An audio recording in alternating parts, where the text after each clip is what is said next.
Je suis Christelle Célis et ici, j'ai à cœur de t'offrir un espace de messages et de canalisation à travers ce podcast. Pas de développement personnel pour se donner bonne conscience, pas de dogme ou de cadre rigide, pas de spiritualité à la mode.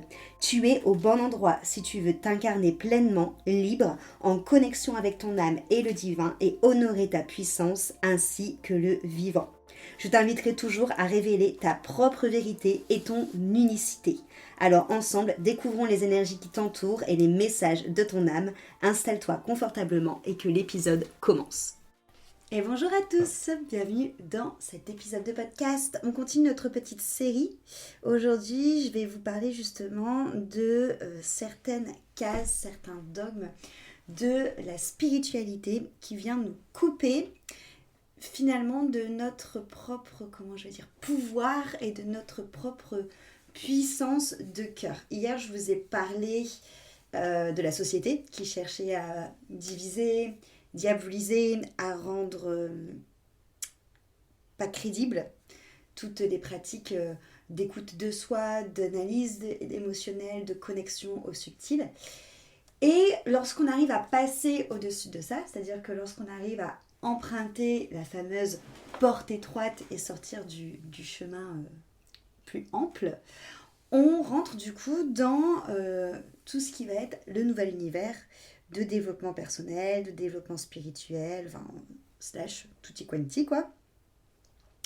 Et on se rend compte aussi qu'il y a des sacrés dogmes, des sacrées cases qui viennent aussi nous couper clairement de notre essence et de réellement ce que l'on vibre et de notre cœur et de notre âme. En fait, il y a plusieurs points déjà autour de ça que j'aimerais aborder avec vous.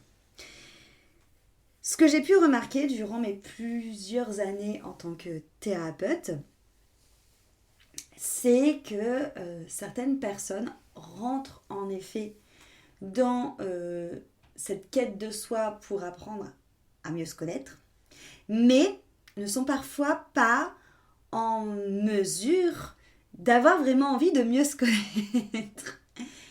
Il y a des personnes qui, quelque part, parfois choisissent la spiritualité, le développement personnel, le développement spirituel comme une sorte de fuite de la matière.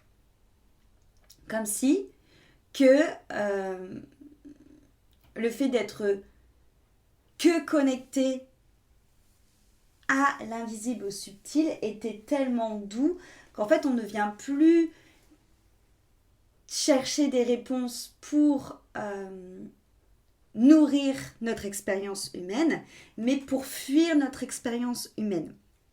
Je pense par exemple aux personnes qui, je donne des exemples, mais il n'y a pas que ça, mais c'est pour l'exemple qui me vient, aux personnes qui sont très focus sur leur vie antérieure, sur leur mémoire, sur ces choses-là, et qui vont vouloir à chaque fois aller travailler ça, alors que présentement dans leur incarnation, il y a d'autres choses qui se révèlent, il y a d'autres schémas répétitifs qui se révèlent, mais ils vont utiliser la spiritualité, les biais qu'on va retrouver dans le domaine exotérique pour essayer de trouver des justificatifs, des réponses à ce qu'ils vivent, mais sans vraiment, entre guillemets, se remettre en question. C'est exactement le même principe que quand je vous dis que on a tendance en tant qu'humain à aller chercher la faute à l'extérieur.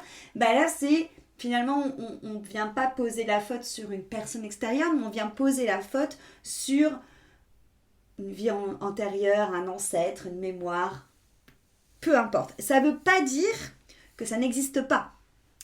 Mais par exemple, je sais que moi, la manière où je travaille avec les personnes, c'est que généralement, ils viennent me voir pour une thématique. Et je leur propose d'aller voir l'origine émotionnelle et énergétique de cette thématique et on voit ce qui vient. Ça peut être en effet quelque chose qui porte et qui ne leur appartient pas. Mais souvent, si on rentre en cohésion avec ce qui ne nous appartient pas, c'est parce qu'on a quand même à l'intérieur de nous une faille qui répond à ce critère extérieur. Tu vois, par exemple, si tu rentres systématiquement dans un schéma répétitif qui en fait est un schéma répétitif que tu as hérité d'un ancêtre, c'est que toi-même, en tant que personne, oui, tu dois libérer l'histoire, on va dire, de cet ancêtre, mais c'est que toi aussi, en tant que personne, il y a une résonance avec cette histoire. Donc il y a quand même quelque chose aussi qui t'appartient, d'accord ? C'est pas entièrement de la faute de l'ancêtre. Donc ça, c'est important de comprendre que parfois, ça fait l'effet inverse, là où la spiritualité est censée être vraiment un chemin de connaissance de soi, ça devient aussi un chemin de fuite de soi. Et là, je donne cet exemple-là, mais il y en a tout plein. Les vies antérieures. Moi, je n'accepte plus de travailler avec les personnes, enfin, j'ai d'ailleurs très rarement... Attendez, que je réfléchisse. Mais en tout cas, oui, je pense que je n'ai jamais travaillé avec des personnes qui venaient par curiosité pour voir que leur vie intérieure, parce que les vies antérieures, parce que pour moi, ça n'a pas d'intérêt, c'est purement de la curiosité. Si jamais on travaille quelque chose et qu'en effet il y a une mémoire, quelque chose inscrit qui vient d'une vie antérieure, bah allons-y. Mais on va pas aller voir les vies antérieures pour dire d'aller voir les vies antérieures. Pour moi, ça n'a pas de sens. Parce que c'est pas ce qui nous aide à mieux nous comprendre. Et aussi parce qu'encore une fois, notre vie, elle est là. Elle est dans le moment présent. Et c'est un peu cette fuite dans la spiritualité, c'est un peu cette fuite qu'on va retrouver chez l'humain en règle générale, c'est-à-dire c'est la fuite de la projection. C'est préférer se projeter sur ce qui s'est passé dans le passé et le remémorer, le faire tourner dans tous les sens, dans tous les angles. Comme je vous expliquais, c'est la différence entre avoir mal et souffrir. Ou des personnes qui vont préférer se projeter vers le futur et du coup préférer passer leur temps à savoir ce qui va se passer dans le futur, à interroger peut-être pour connaître le futur, mais en fait le futur va découler de ce qui se passe là présentement. Donc revenons dans le présent et voyons là présentement les blessures émotionnelles qui t'empêchent peut-être d'être aligné ou de te connecter à ton âme ou de rayonner pleinement au niveau du cœur et d'être porté par l'amour, par l'énergie d'amour. Ça, c'est l'un des biais, l'un des premiers biais qui nous coupe, pour moi, de notre pouvoir. L'un des seconds biais, pour moi, qui nous coupe de notre pouvoir, c'est ce que j'appelle la spiritualité de surface. J'en ai déjà parlé 1000 fois. Mais il y a aussi, étant donné que c'est quand même beaucoup en vogue actuellement et que c'est quand même beaucoup à la mode, et c'est très bien parce que du coup ça rend accessible à tout le monde et surtout ça permet de remettre cette sensibilité, cette reconnexion au subtil et à l'invisible, mais il y a une sorte pareille de surconsommation, finalement de moindre effort aussi et de productivité qui sont des biais que je vous exposais hier dans la société, de facilité, de non-effort, de rapidité, de productivité qu'on va retrouver dans la spiritualité. Or, le chemin de la quête de soi est un chemin de profondeur, est un chemin d'authenticité, est un chemin d'honnêteté envers soi, ce qui demande de la responsabilité, ça on en parlera demain. Mais du coup, étant donné qu'on a, entre guillemets, ce biais de la société qui nous a habitués à voir les choses de manière rapide, sans effort, et de consommer et d'avoir tout le temps des résultats, on se retrouve face à une spiritualité que moi j'appelle de surface. C'est-à-dire, typiquement, je donne toujours cet exemple, mais pour moi c'est le plus flagrant, faire par exemple tous les débuts de mois le rituel de la cannelle pour l'abondance et ne pas travailler fondamentalement son rapport à l'argent et à sa valeur de soi. Parce que c'est en effet beaucoup plus facile de se dire que c'est en jetant de la cannelle sur son palier de porte qu'on va recevoir de l'abondance plutôt que de se regarder entre quatre yeux et de se dire ok, en fait j'ai absolument pas d'amour et de valeur de moi et c'est pour ça que je suis pas en mesure de, par exemple, de fixer des prix, de fixer ma valeur et d'accueillir et d'accepter de recevoir parce que je pense que je mérite pas de recevoir. Sauf que vous vous rendez bien compte que c'est pas un rituel de surface, comme j'appelle, qui va venir déclencher des changements dans votre vie.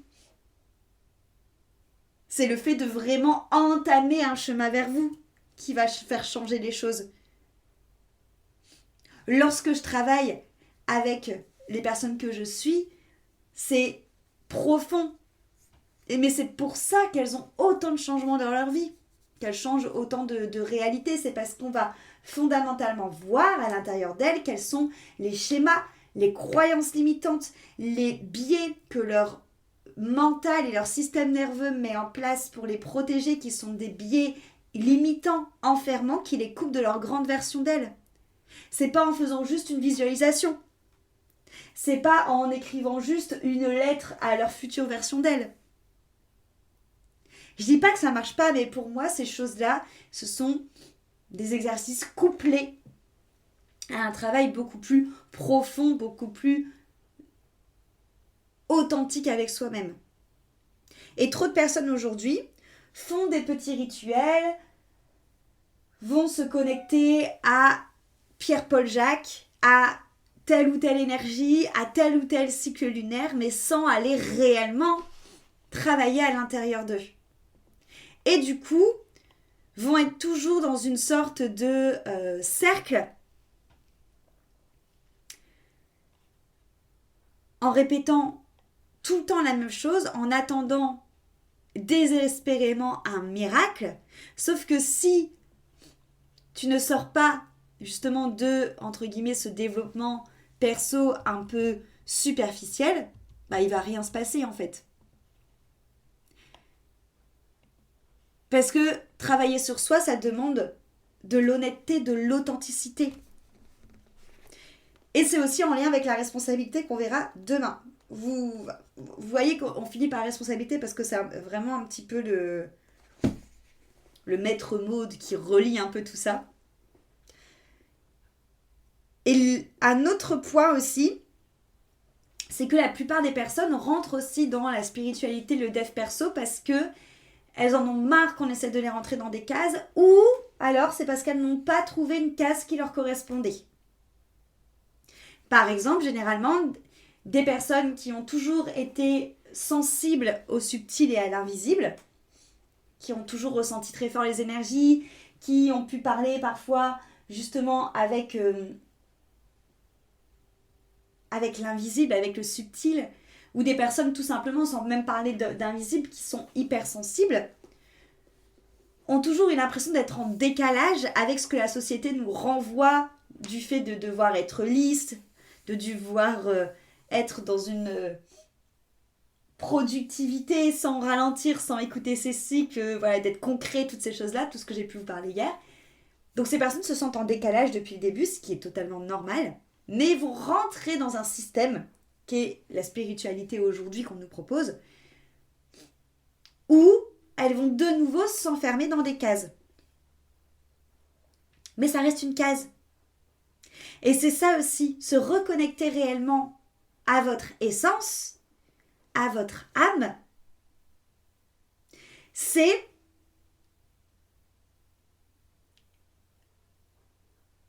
accepter de sortir des cases.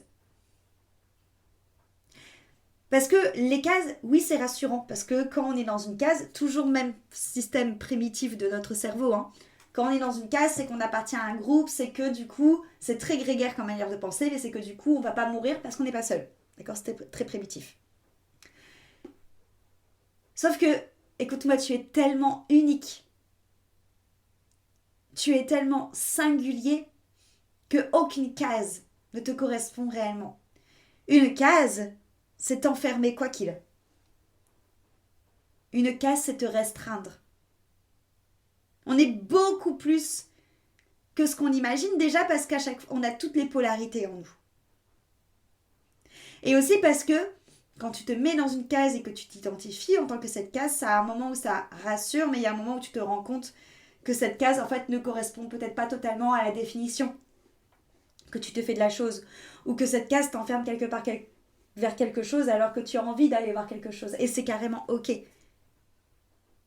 Je pense que les cases sont nécessaires au début parce que ça rassure le mental, mais qu'il faut être ok après d'embrasser pleinement son unicité en sortant de la case.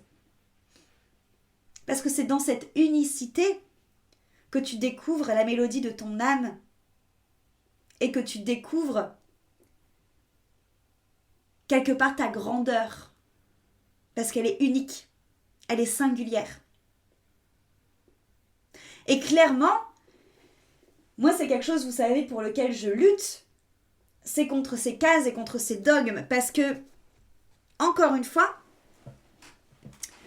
pour avoir justement moi-même picoré dans plusieurs cases, pour avoir justement moi-même évolué et m'être aussi identifié pendant longtemps à plusieurs cases, pour avoir étudié énormément de textes, de croyances, de religions, toutes ces cases, encore une fois, mènent au même endroit. Mais les cases, de nouveau, c'est encore une manière de diviser, parce que ce que j'ai pu remarquer aussi, c'est qu'on a beau être dans l'aspi, dans le dev perso, tout tralala, c'est qu'il y a souvent, quand même un moment où il y a des discours en mode ça c'est pas bien de faire comme ça et cette manière-là c'est bien. Ma manière de voir les choses est la bonne, ta manière de voir les choses n'est pas la bonne. Du coup, moi c'est là-dedans que ça me dérange. C'est que l'idée, c'est de sortir de ces cases pour que tu trouves ta propre manière, ta propre mélodie d'âme, ta propre voix spirituelle. C'est pour ça que, notamment dans Initiation, qui est l'école du vivant, mon but c'est vraiment de vous apprendre un maximum de notions, de vous montrer un maximum de chemins, un maximum de croyances, un maximum de religions, sans jamais porter aucun jugement dessus, pour que vous puissiez écouter, être en réception, expérimenter et choisir la voie spirituelle qui te ressemble et qui te rapprochera le plus de ton âme, de ton cœur et de Dieu. Mais c'est vrai que, et c'est en ça où vraiment ça me désole, c'est vrai que on voit quand même encore dans la spiritualité qu'il y a des guéguerres de j'ai raison, toi t'as pas raison, c'est ma manière de faire qui est pas bonne, c'est comme ça qu'il faut faire et pas comme ça, badadi, badabou, badada. Alors que, encore une fois, la spiritualité nous invite à trouver notre unicité pour aller vers l'unité. C'est exactement ça, c'est le chemin de la quête de soi, de l'unicité, de la connaissance de soi, de la compréhension de soi, pour comprendre en fait toute l'illimité, la grandeur et la beauté qu'on a à l'intérieur de nous pour revenir vers l'union, vers le un, vers l'unité. Et pour moi, il y a autre chose aussi que la spiritualité fait qu'elle nous coupe du pouvoir, c'est que quand on rentre dans aussi ce milieu-là, ce qui est légitime parce que je pense qu'il y a aussi beaucoup de curiosité, mais c'est qu'on a tout le temps hyper envie de développer clairvoyance, clairaudience, clair ressenti, de voir des choses, d'entendre des choses. Mais comment est-ce que vous voulez développer vos clairsens si vous n'êtes même pas déjà en lien avec vos propres sens ? Les clairsens sont l'extension de nos sens physiques. La plupart des personnes ne sont même pas capables, dans un premier temps, de ressentir ce qui se passe dans leur corps physique. Pourquoi est-ce que du coup tu as envie de développer ton clair ressenti subtil, alors que tu n'es même pas déjà capable de sentir toi dans ton corps, si quand il se passe quelque chose, si tu sens ton cœur qui se crispe, ou si tu sens au contraire ton cœur qui s'ouvre, et qui accueille.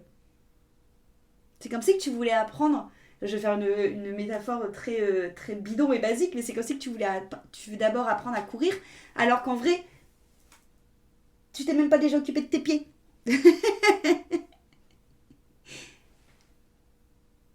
Et ça, pour moi, la spiritualité, en fait, ça met tellement sur un piédestal. Surtout clairvoyance et clairaudience, on va pas se mentir.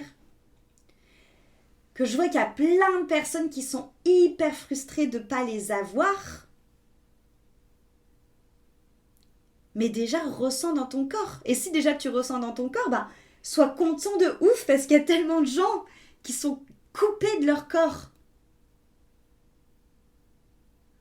Et je sais que moi, il y a quelque chose que j'aime bien vous faire faire quand je vous propose justement de développer vos ressentis et vos intuitions, c'est justement de d'abord repasser par le corps.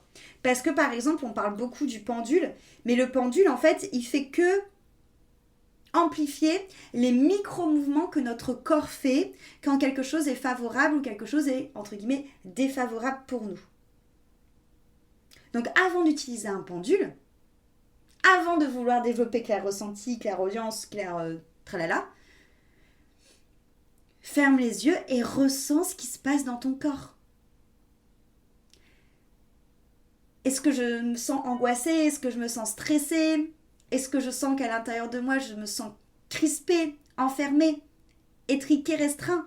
Ou au contraire, est-ce que je sens que tout est ample, que c'est large, qu'il y a de la joie, que je me sens comme baignée de grâce et d'amour, que je me sens sereine?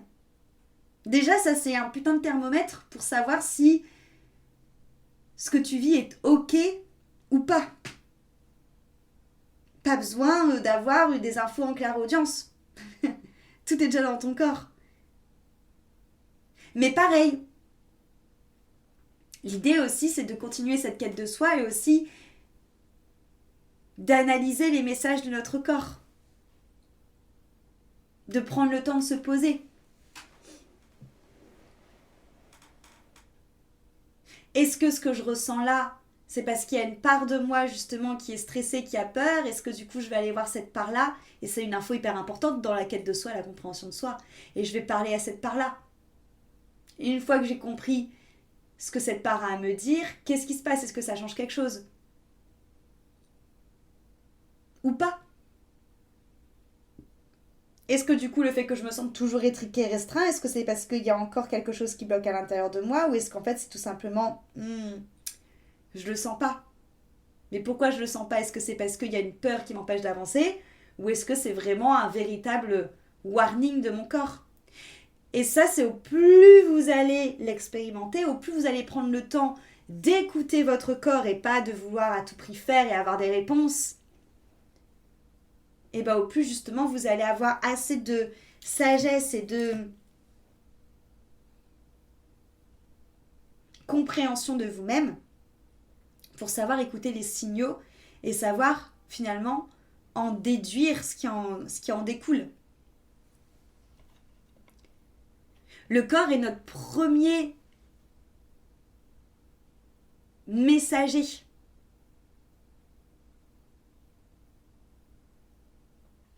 Donc pour moi, pour vraiment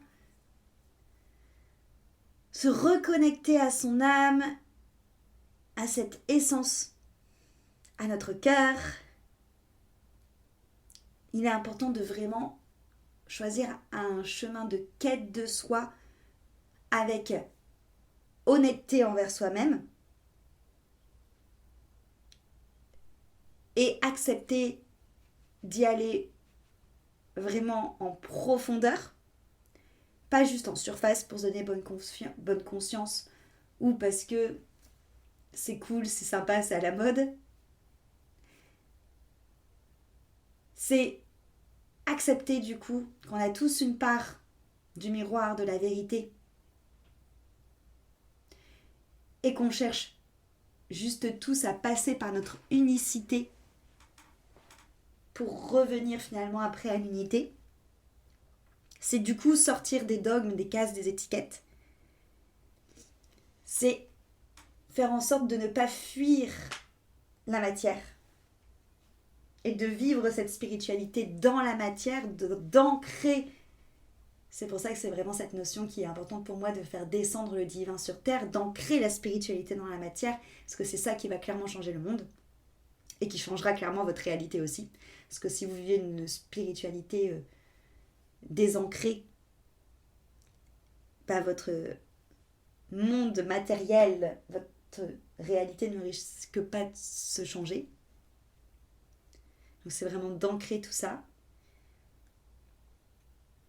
et de revenir aux choses simples, à la simplicité du corps, des messages qui nous envoient, à la simplicité de la spiritualité qui ne demande pas de chichi finalement, mais juste de se connecter avec authenticité à ce qui se joue en nous, à ce qu'on ressent.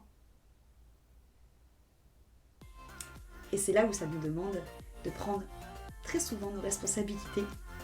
C'est pour ça que demain on parlera de responsabilité. En tout cas, merci pour votre écoute pour ce podcast d'aujourd'hui et du coup on se retrouve demain. Cet épisode t'a plu, pense à lui laisser une jolie note sur ta plateforme d'écoute de ton choix et aussi de le partager aux personnes à qui il pourrait être utile.